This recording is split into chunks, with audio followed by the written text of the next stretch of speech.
had a buddy of mine who built 3 properties on my old street, and I just talked to him. The CRA came after him for $1 million because he sold 2 of them. He built them over 8 or 9 years, but they're like, no, they don't believe you. They're like, it's like, he goes, I built this one for my mom, I built this for the sister, but no, they're like, no, you're a builder. But he's not a builder. He's actually not a builder. How does he prove that?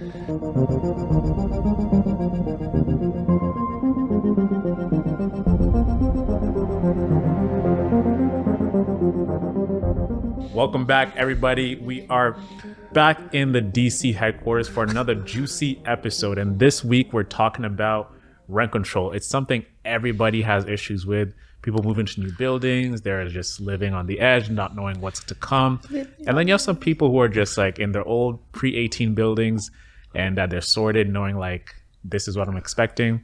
And there's some frustration with it. But we have the main guy here to give us everything we need to know. We're going to do a quick deep dive onto rent control. Who wins, who loses, who benefits the most out of it. And just look at the entire bigger picture and see what makes sense moving forward. But DC, how you doing, man? All right. You doing good? All right. A little bit of stretch to get over there today. Rent control, buddy? Let's get straight into it. So who benefits from rent control and who loses when you're looking at this situation? Theoretically, it's supposed to be neutral, right? A rent control is supposed to be neutral because it, according to the landlord-tenant board, the amount is set every year, and it's supposed to be based on the consumer price index. But the last couple of years, even though inflation was high, we never got 8% increases, did we, in rent control? No, they capped at like at 2.5%. So in reality, it's like the tenants are pretty much, most of the time, I would say the tenants are benefiting from the 2.5% increase. But the rent control doesn't pertain to everybody, right? I don't know if you know that, right? And I've said this over and over again, and I explain this to my clients. One of the benefits of buying a brand new or a pre-construction unit, anything built after November 15th of 2018 has no rent control. And that was implemented by Doug Ford when he came in. Like, they had rent control. I think the previous party, I think the Liberal Party, had removed rent control. Now, rent control has been around since like the 1940s. It's after the war. So it's been around in Ontario, and there's some that it's been in and out in politics. This is kind of a hybrid, right? So there was the way it was before the previous government, even before the previous government got added rent control to all units. It used to be anything built, I believe, after 1999, didn't have any rent control. Now you can't go in, and the problem is people take advantage of that. You're supposed to increase the rent on a yearly basis of the market value. And the reason why they chose a number there was a certain cutoff date is brand new builds don't always have, so when you have a brand new build, there's, especially the condo, a lot of condos come up for rent at the same time. And because there's so much product out there, right? So there's a lot of supply. The price decreases because, there's a lot of choice, right? So it's an artificial market when a brand new build comes in. So that's why it's not really fair to landlords to stick with the 2.5% because, they might have rented out because they just needed to get somebody in to pay the bills, but now everything else around them is the market has stabilized. And usually a rental market stabilizes with a brand new build after, let's say, about 2 years. Yeah. So the idea is that these landlords now can increase their rent based on the market value. And that's the idea. And it makes sense, right? As long as you're staying to that. But the problem is in the past, or we've seen here, is that not all landlords adhere to that, right? For a number of reasons, right? And we talked to our last conversation, if it was Airbnbs and what you had, or if you had a tenant in there and you're seeing like you just wanted to get rid of your unit, we've seen people increase rents by, double, And the reason why they did that, they can increase rent, let's back up this a little bit. You can increase rent. You have to do a certain form, but you have to give 90 days notice. So if in the past, the reason why the rent control was added was some of these landlords wanted to sell their property and they couldn't legally get their tenants out, right? So they couldn't just kick them out saying, I want to sell the property. So instead, what they would do is they would give them 90 days notice before the end of their term. And they would increase their rent to an astronomical amount. to force the tenant It to just leave. doesn't make sense. Right. So the reason why it's 90 days, the tenant has 30 days or a month to figure out what they want to do. Because anytime a tenant leaves a property, they have to give the landlord 60 days notice. So you have a rent increase by 90 days. You have 30 days to figure out, are you going to accept that or not? Right. But that was the problem. I think that's why when Kathleen Wynne, when her government came in, they saw that people were taking advantage because the market was hot in 2016, 2017. Yeah. And there were these, so that's why she's like, whoa. Forget about this 1999 stuff, right? The building off that everybody's under rent control. And it made sense at the time, right? But it also makes sense that now explaining with the pre-construction, because we had so many pre-construction units, it's not really fair to the new unit holders. So when I have a new client that looking to buy an investment property, again, it's not as many nowadays, we always ask, when was your property built, right? Or are you looking for? If you're looking for a brand new build, you're not under these rules. But also the rules stipulate it should be, market value. And if you increase the rent to something that's not market value, obviously the tenant can go to the landlord-tenant board. Did you also know, Owen, that there's a caveat to that? Even if you are under rent control, you can increase more than the allotted amount. So for example, in 2025, the amount that you're able to increase is what? If say a property is built in 2000, what is the percentage you're able to increase year over year? 0.5? Sorry, your property is built in 2015. So it's before 2018. Before 2018, yes. So 2.5%? Correct. Yeah. Do you know that there are ways in which you're able to increase the rent more than the 2.5? Can you say I added some upgrades? That's right. I upgraded the HVAC or something like that. Well, HVAC's condo, like Right. part of the entire thing. But let's say internal fixes like the fridge, the windows, to increase property value, you can say, hey, I got to compensate myself for this. Yeah, so the landlord can apply to the landlord and tenant board for above guideline increases. So there are things in which I remember when we had a fire, we had to increase a whole bunch of stuff. So capital expenditure on the property, not regular wear and tear like a roof, which you can amortize over 25 years. It has to be a significant amount that all like the tenants in which you're doing the upgrades for are benefiting from, right? I remember we upgraded for my dad's property the whole heating, electrical, and all that. We were trying to increase more, and then the tenants had pushed back. It just wasn't worth it. It was like, fine, we stuck with the 2.5%. But there are situations in which you have to do like a full overhaul. Like, if the heating's not working, it's going to cost you like $100,000. Well, the landlord could go to landlord tenant board and said, again, you can't ask for everything back, but more than the 2.5% increase. Yeah. And it has to be usually like a landlord asks for more, and then they'll set us someplace in between, and both sides have to agree to it. Yeah. Do you notice that there's like an equilibrium now since rent control got introduced, where people are not fighting for these buildings built in before 2018, and then the newer properties are kind of like, okay, I'm not moving into that because I kind of want that stability. Do you find there's more open properties which are built after 2018 than the ones? No. So it doesn't make a difference. It doesn't always factor in because like people still like new. Yeah. You get a brand new building, like, hey, I'm the first person to take a number 2 on that toilet. I want to live in that one. Stuff like that, man. Yeah, stuff like that. People, Yeah. It does. But the one draw I would say to a lot of the older units, it's not necessarily under rent control, Owen, because again, you got to remember, as a tenant, you still have a lot of rights, and if the landlord wants to come after you for an astronomical amount, that's why you actually use the landlord and tenant board. That's the one case I would say that they're favorable. I would say that's favorable. They are looking out for the tenants. But yeah, like I would say the one thing about the older units, they tend to be bigger, right? And their maintenance fees are, their utilities, I had a brain fart there. Their utilities are included in the maintenance fees. So a lot of times the tenant doesn't have to set up their own utility accounts because it's all included in the rent, which is nice. It's one bill. Now, in the past, I would say the last number of years, there was a suite meter. When I was working at Toronto Hydro, there was a big push for that every unit had its own meter. So to get away from this maintenance fees where the whole building just pays one fee and it doesn't matter how much electricity you use, it's all one meter. But now they call it a suite meter campaign where every single suite had its own their own meter. And that's when you've seen these rents, so the people don't factor in, is like, so the rent, would it include everything, includes water, your heat, but you have to pay your own hydro. But now we're seeing it, no, now they've metered everything. Now water's also metered and it comes in one bill, and heat. So the newer units, you tend to pay more because you're going to have to pay, it's usually under one bill, like Metergy does it. And I forget the other company I know that does it. So your base rent, it could be your base rent, but then you're also charged utilities on top of that.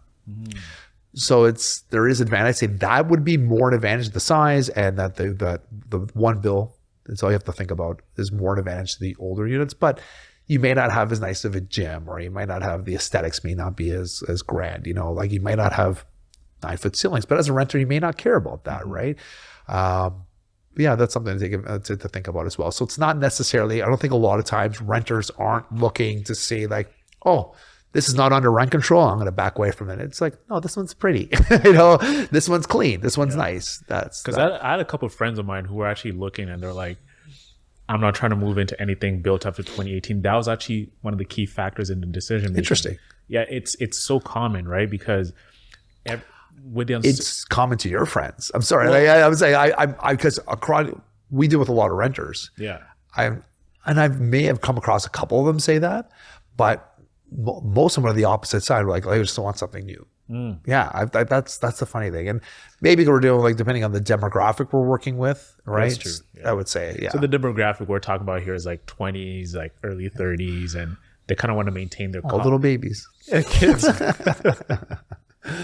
They're kids, man. They're just getting into the workforce. They want to maintain their expenses. Yeah, I listen. I would be, if I was in their situation, I would be the same thing. Yeah, exactly. Right. Because at least every year to year you can calculate what your rent's possibly going to be increased by the next year, right? Yeah, I can see that. But here's the caveat again to that, Owen. Rents have been dropping. Well, that's true, right? So could a landlord increase rent when rents are actually dropping in the same building?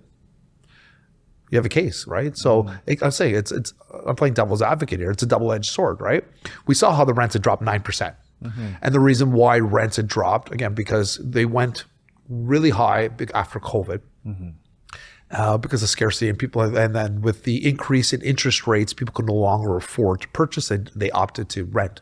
And that's the reason why the rental pool was saturated with would-be buyers, right? But now with the interest rates dropping again, those the tenants have now opted to be first-time purchasers. So taken out of the rental pool. And that's why we're seeing now the rents dropping, and not to mention the amount of units, because the amount of units that came to the market this year there was a lot of units. There was a big push to get a lot of these units up, right? So less demand, more product, rents have dropped. Yeah. So I think it was October, like last quarter was down 9% from the year before.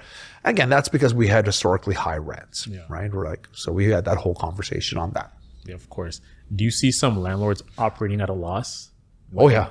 How do they function and, deal with like moving and losing money in their properties when you're dealing with something like? Yeah. So like a lot of them, like I think the stat was from Urban Nation was saying to us, this year was the first year they said over 30% of the brand new build landlords were losing over $1,000. It's the first time they've ever seen 30 to 40% of them losing $1,000 a month. A month negative. So it's over $12,000 a year.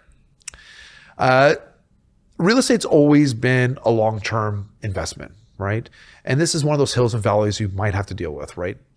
And unfortunately, what happens if the brand new build, you pay a phantom mortgage for a certain period of time, and I've seen the phantom mortgages for one-bedroom condos being like $5,000 a month, and your rent is only going to be like $2,800. So you're running at a $2,000 to $2,200 deficit. What's a phantom mortgage?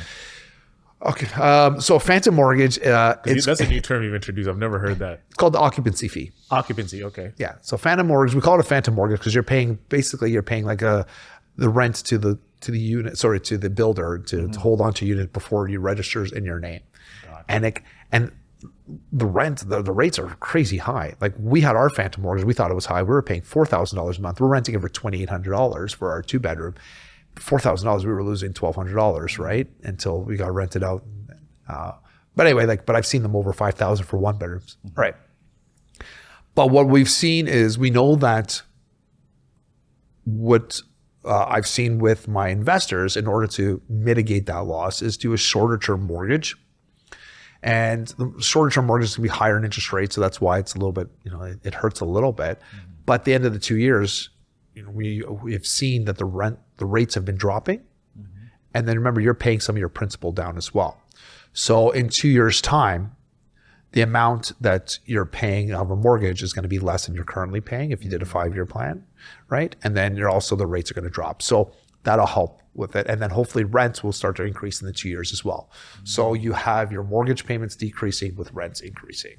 So shorter term mortgage. And then what I've also seen with some of my clients do is, some of them had to do like a B lender, which is a little bit more expensive, right? You have your Schedule A banks, your RBCs, your BMO, CIBC, like the big five. For some reason, like their rules have been pretty stringent and they couldn't afford to use like the Schedule A bank and they had to go to the next level, right? And those rates are a little bit higher. But what I've also seen them, sure, like go with the Schedule B bank or a monolender or somebody else that's not, one of the big five. Just do that for a year, right? And at the end of the year, the big banks will see you're able to pay it and they'll give you a mortgage at a better rate. So these are kinds of ways around it. Yeah, you may not be in the black for a few months for a few years. That's just unfortunate. Again, it's supposed to be a longer term gain. And in this market right now, we know that we're talking condos right now. The condo market is really soft. There's lots of product on there, but I still don't anticipate it's going to be that way for a long time. With interest rates dropping, we have a little bit of lax on mortgage rules, right? And then now they're trying to get first-time home buyers, and their amortization periods have been extended to 30 years, so payments are less. These are all good incentives for first-time home buyers, right? Yeah. One of the key things Doug did to remove rent control is actually, the reason he did is to encourage more properties to be developed, right? Because a lot of people are feeling like there's actually no, units out there because this rent control thing is happening.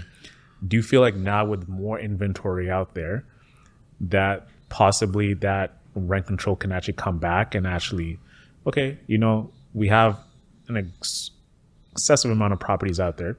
Let's bring back the rent control because... You mean on brand new builds? On brand new builds, exactly. Well, the system's not broken yet because we don't hear a lot of that happening in the new builds. And again, the other thing we have in the new builds, especially with brand new builds, you can't sell a brand new build within the first year without getting consequences, some penalties, right? Oh, really? Yeah. So whether you're moving in personally or whether you're using it as investment property, if you sell a property within the first year, you have to pay that $26,000 HST, right? So what currently happens if you're an investor, when you register your property, your lawyer will know whether you're moving into the property or if it's going to be a rental. And you have to tell them, right? Because you don't want the CRA knocking on your door. It's going to cost you more than the money you're going to spend, right? If you're an investor, they'll say, okay, it's up to $26,000. You have to pay HST on closing. Now, within the time you've owned the property, if you rent out that property for a year on a government-regulated Ontario lease, you apply to get most of that HST back. So you can, like the last number of units we got 23, 24, 25, you might $24,000 back. So sure, you pay the 26, but you get the lion's share back. And because you rent it out for a year. And again, you're renting it out for the year. Now, after the year, right? If you sell before the year, so that's HST you get paid. Even if you're even if you're moving into and you sell, you have to pay that HST now. So it doesn't matter if you're a renter if you're an investor or an end user. That's why you're not supposed to sell within that year. So if you haven't paid that HST and you moved into the property and sell it 6 months, the CRA is going to come back to you and say, hey, give me my HST now. You're now an investor. They consider you an investor. See, that was what happens there. The second thing is another reason to deter you from selling a property within the first year is that capital gains only takes effect after the first year, right? Yeah. Otherwise, it becomes 100% income. That's a new rule. So if you sell the property after 1 year's time, any of the profit that you make, only 50% of it becomes taxable. So if you make $100,000, only $50,000 gets added to your income. Yeah. Right? But if you sell before the year and you sell for that make $100,000, now you get taxed on $100,000. So if you made $100,000, Now you actually make 200,000, you get taxed at the 200 bracket, not the 150 after the year, right?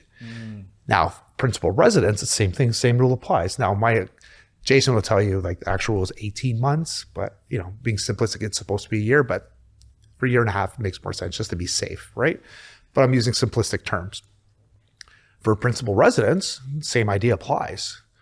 If you sell your principal residence, you don't get taxed at all, right? It's your principal residence. That is the one thing you're able to do. You're able to sell your principal residence and make money on your principal residence.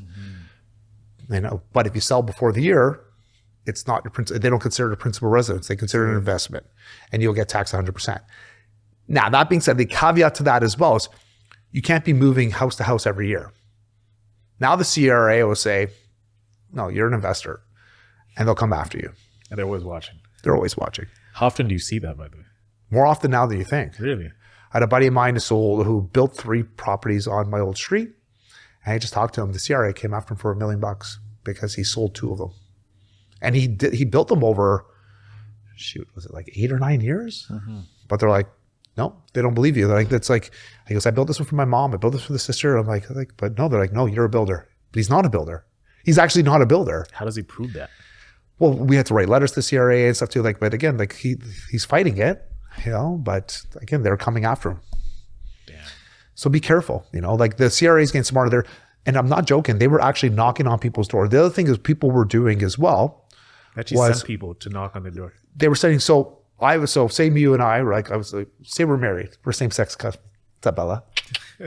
Hey. Say we lived in a house together. Yes. Say we want to buy investment property. We're like, Owen, on this investment property, we're just going to put your name. You're moving into this property. Go get your license, put your license, everything in your name, but we'll rent it out actually, right? We're actually not going to live in it. But when it comes to tax purposes, we're going to have it as yours, right?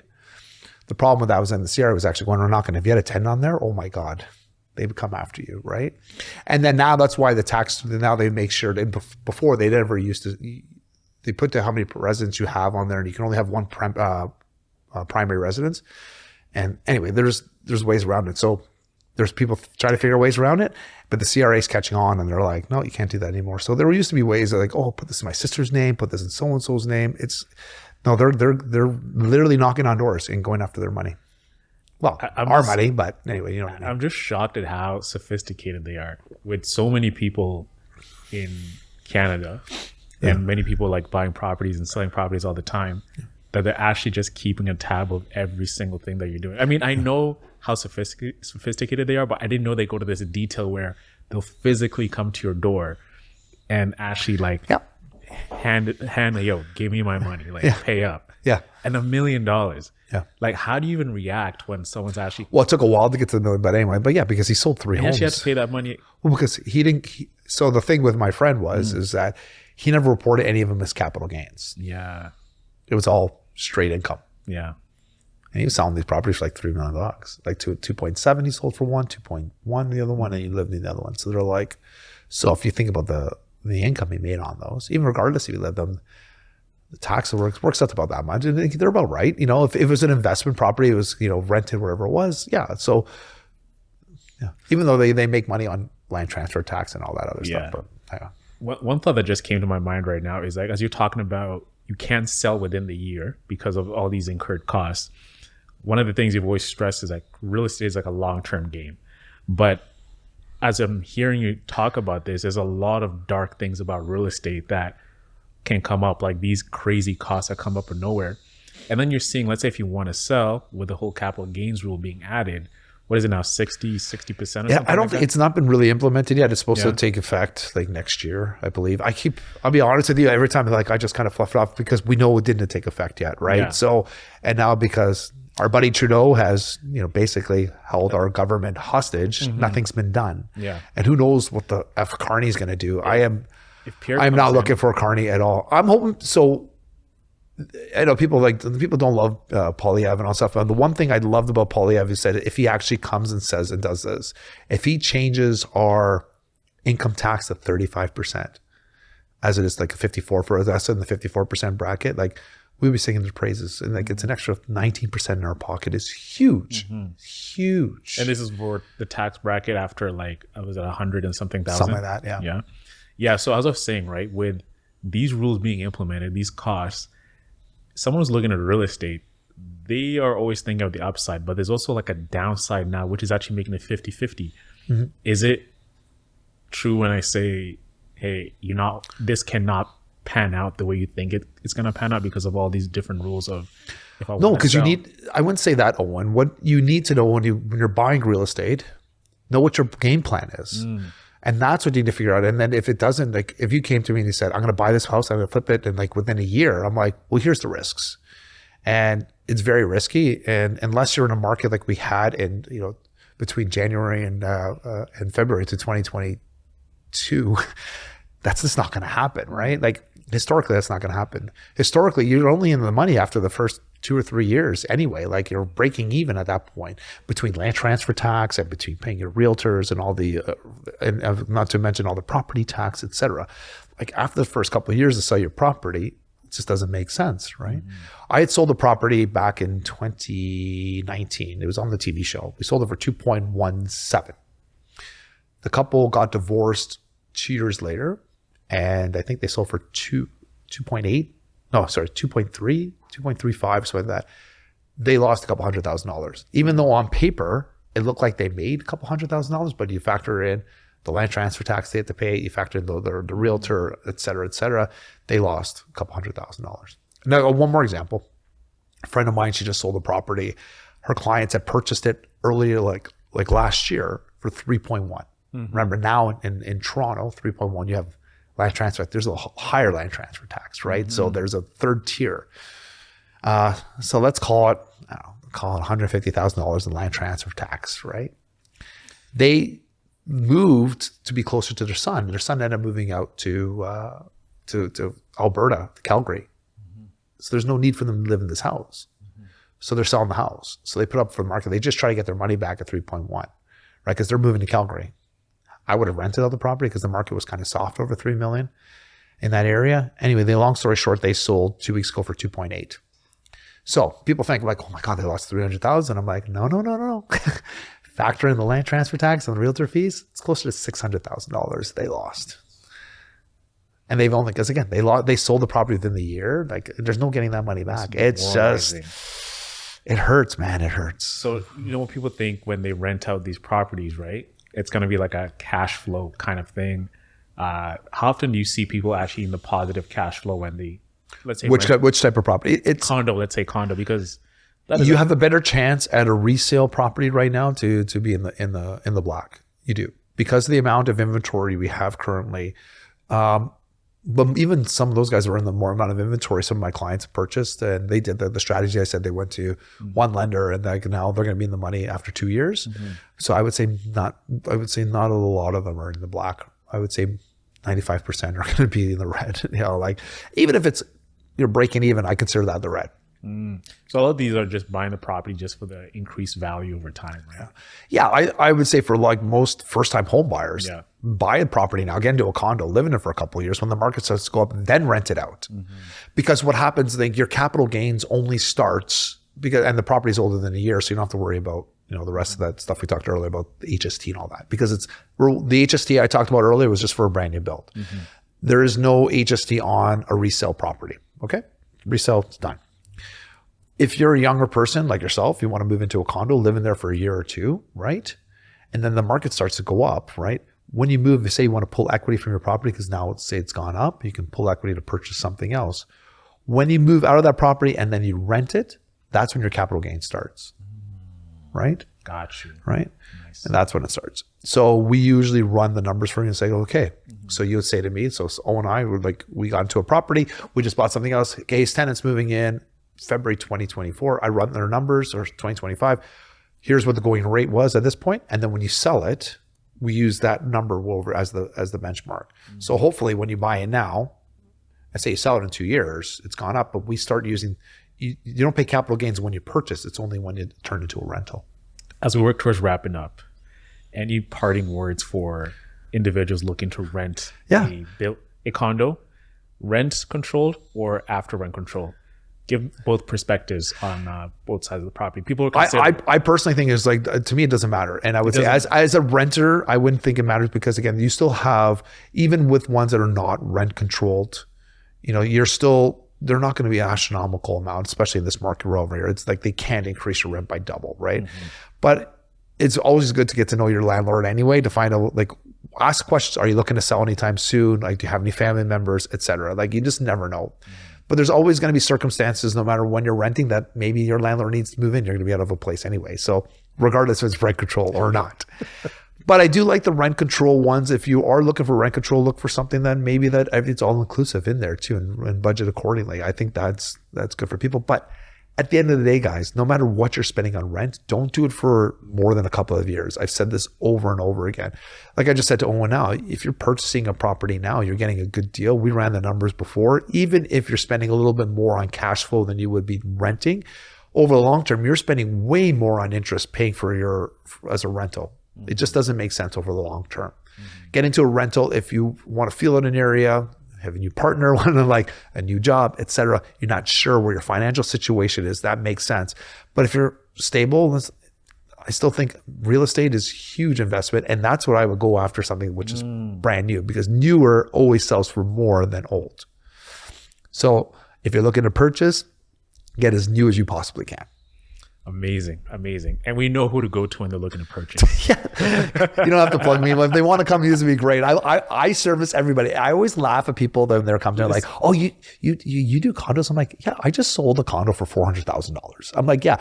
And I do sell like $4 or $5 million homes too. I'm like, I like business. I like helping people. I'm like, I don't care if it's the dollar value. I'm not going to not work with you because you can only afford $250,000. Well, you may not buy anything, but you know what I mean? Like if you have if there are properties out there for $300,000-$400,000, then yeah, we show them. My client last year, I went away to Shelburne. She bought a $250,000 condo. I was driving to Shelburne. So yeah. The reason I plug you is because there's something in marketing called the rule of 7. People don't actually take action until they hear the same message 7 times. Yeah. You know what I'm saying? So that's why I keep for that. I know. I love it.